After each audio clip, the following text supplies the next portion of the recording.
আসসালামু আলাইকুম ওয়া রাহমাতুল্লাহি ওয়া বারাকাতুহু। আলহামদুলিল্লাহ, আউযু বিল্লাহি মিনাশ শাইতানির রাজীম, বিসমিল্লাহির রহমানির রহিম।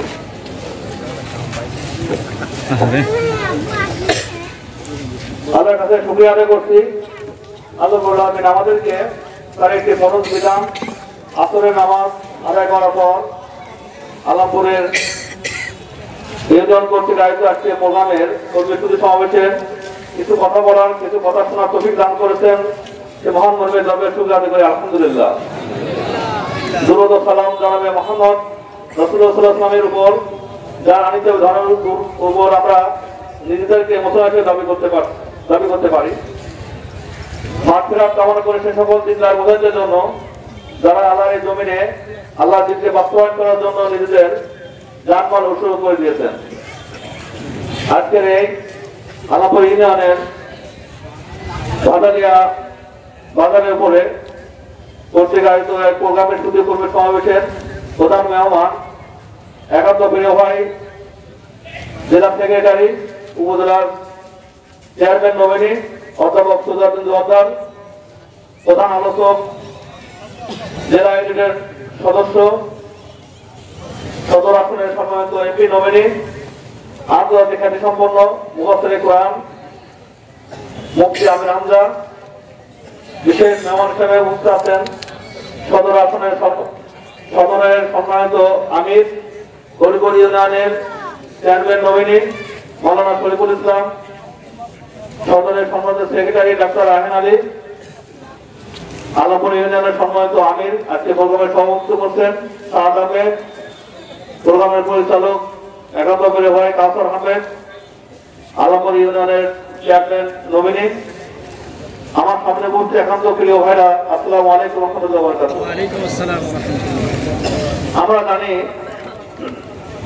5ই আগস্টের আগে বাংলাদেশ জামাত ইসলামের এর প্রতি যে নির্যাতন চালানো হয়েছিল 15.5 বছর ধরে জামাত ইসলাম কিন্তু ময়দানে থাকার কথা ছিল না, কিন্তু নির্যাতন করার পরে জামাত ইসলামকে কমে গেছে না বেড়ে গেছে? আলহামদুলিল্লাহ, আলহামদুলিল্লাহ।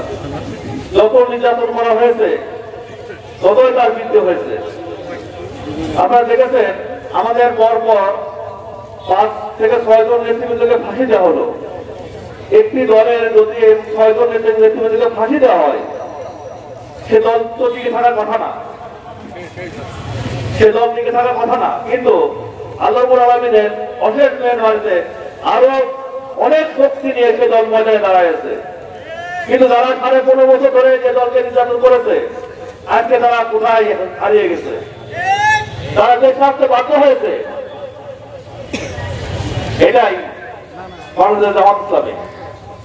যত নির্যাতন চলবে উপরে তত তারা ইসলামের মতো শক্তিশালী হবে। সম্মানিত উপস্থিতি, যে উদ্দেশ্যকে কেন্দ্র করে 5ই আগস্ট হয়েছে বাংলাদেশ এটি পরিবর্তনের জন্য, যে ছাত্ররা আন্দোলন করেছিল যে বাংলাদেশ যাতে একটা পরিবর্তন হয়, একটা দুর্নীতিমুক্ত দেশ হয়, একটা চাঁদাবাজ মুক্ত দেশ হয়, একটি জাস্টিস পূর্ণ যাতে দেশ হয়, এই আন্দোলন নিয়ে তারা মূলত কাজ করেছিল। কিন্তু 1 বছর পার হয়ে গেল, যে লক্ষ্য করা যায় আগে যেভাবে চাঁদাবাজি চলতো ঠিক একই রকম এখন চাঁদাবাজি চলছে, একই রকম দুর্নীতি চলছে, একই রকম সন্ত্রাসী চলছে। নিজের দলের লোকেরা নিজেরাই চাঁদাবাজির জন্য হত্যা করছে। তাহলে দেশটা কিভাবে পরিবর্তন হবে? তারা তাদের মানসিকতা পরিবর্তন করতে পারে নাই, তারা তাদের দলকে পরিবর্তন করতে পারে নাই, তারা তাদের নীতি পরিবর্তন করতে পারে নাই, তারা কিভাবে দেশ পরিচালনা করবে? সম্মানিত উপস্থিতি, আপনারা জানেন বাংলাদেশ জামাত ইসলামী আমির সাহেব ঘোষণা করেছেন যে আমরা আমাদের দলকে নিয়ন্ত্রণ করতে পেরেছি, আমরা ঠিকই দেশকে নিয়ন্ত্রণ করতে পারবো ইনশাআল্লাহ। এই ঘোষণা কিন্তু দিয়েছেন। অবশ্যই বাংলাদেশ জামাত ইসলামী দেখেছেন আজকে 1 বছরে তার যে কার্যক্রমগুলো সারা বাংলাদেশে সারা বিশ্বে তারা যেভাবে কার্যক্রমগুলো করছে, কোনো চাঁদাবাজি, কোনো সন্ত্রাসী, কোনো দলবাজি, কোনো গ্রুপিং বাংলাদেশ জামাত ইসলামের ভিতরে ঘটে নাই, কেউ দেখাতে পারবে না। ঐক্যবদ্ধভাবে কাজ করে যাচ্ছে। আমি আমাদের নির্দেশনা যেটা আছে সকলে সেটা পালন করে যাচ্ছে। কিন্তু ব্যতিক্রম ভাবে দেখেন যারা অন্য দল আছে তারা দেখেন কিভাবে গ্রুপিং, মারামারি, কাটাকাটি কিভাবে চলতে তাদের দলীয় কদলে তাদের মারা গেছে 139 জন ব্যক্তি দলীয় কদলে। এদের কাছে যাতে কিভাবে নিরাপদ থাকবে? এদের কাছে দেশ কিভাবে নিরাপদ থাকবে? যারা তাদের দলের লোক তাদের কাছে নিরাপদ নয়। এই বিষয়গুলো আমাদের খেয়াল রাখতে হবে। আসলে জাতীয় যে সংসদ নির্বাচন হবে, এই নির্বাচনের ক্ষেত্রে আমাদের সবথেকে বেশি খেয়াল করতে হবে যে এই আসনের সদর আসন সবচেয়ে গুরুত্বপূর্ণ আসন কুষ্টিয়া জেলার জন্য।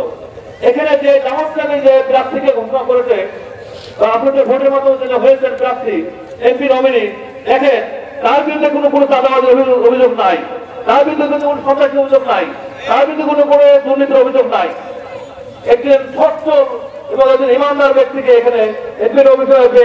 আশা করি এই আলাপুরবাসী কিন্তু সন্তুষ্ট হয়েছে, খুশি হয়েছে, তাই না? আলহামদুলিল্লাহ। এমন একজন ব্যক্তিকে যার ভোট দিলে অবশ্যই তার একটা আমাদের অবশ্যই তার যে সবে যে কাজগুলো হবে, উনি যে কাজগুলো করবেন, যতগুলো ভালো কাজগুলো করবেন অবশ্যই আমাদের আমলনামা আসবে। যদি আমরা একটি দুর্নীতিবাদকে ভোট দিই, যদি একটি সন্ত্রাসীকে ভোট দিই, সে যদি খারাপ কাজ করে ওই খারাপ কাজ কিন্তু আমার মধ্যে আসবে, কারণ খারাপের দায় আমার কারণে কিন্তু সে এমপি হয়েছে। অতএব সে দুর্নীতি করলে তার গুণাটা কিন্তু আমার কাছে আসবেই। অতএব ভোট দেওয়ার ক্ষেত্রে আমাদেরকে সচেতন থাকতে হবে যে আমরা কাকে ভোট দিব, কাকে আমরা নেতা বানাবো, কাকে আমরা সংসদে বানাবো। কোরআনের পক্ষে বানাবো না কোরআনের বিপক্ষে বানাবো।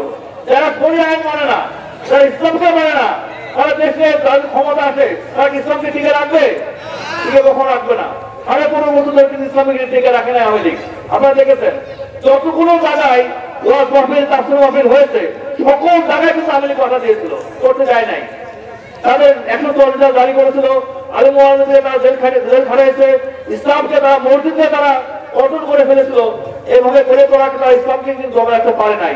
15.5 বছর ধরে তারা অনেক চিন্তা করেছিল ইসলামের ক্ষতি করার জন্য, কিন্তু ক্ষতি করতে পারে নাই। এদের বাংলাদেশে যারা মুসলমান আছে, ইসলামের প্রতি যারা আকৃষ্ট আছে, তারা কিন্তু ঠিক ইসলামকে জাগিয়ে রাখছে। এভাবে যদি কোনো দল আবার ক্ষমতা আসে ইসলামের ক্ষতি করার জন্য, তাহলে কিন্তু আমাদেরকে এভাবে ঠিক একভাবে রুখে দিতে হবে।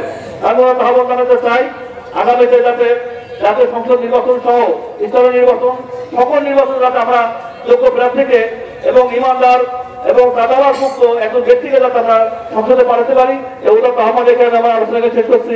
আসসালামু আলাইকুম রহমতুল্লাহ।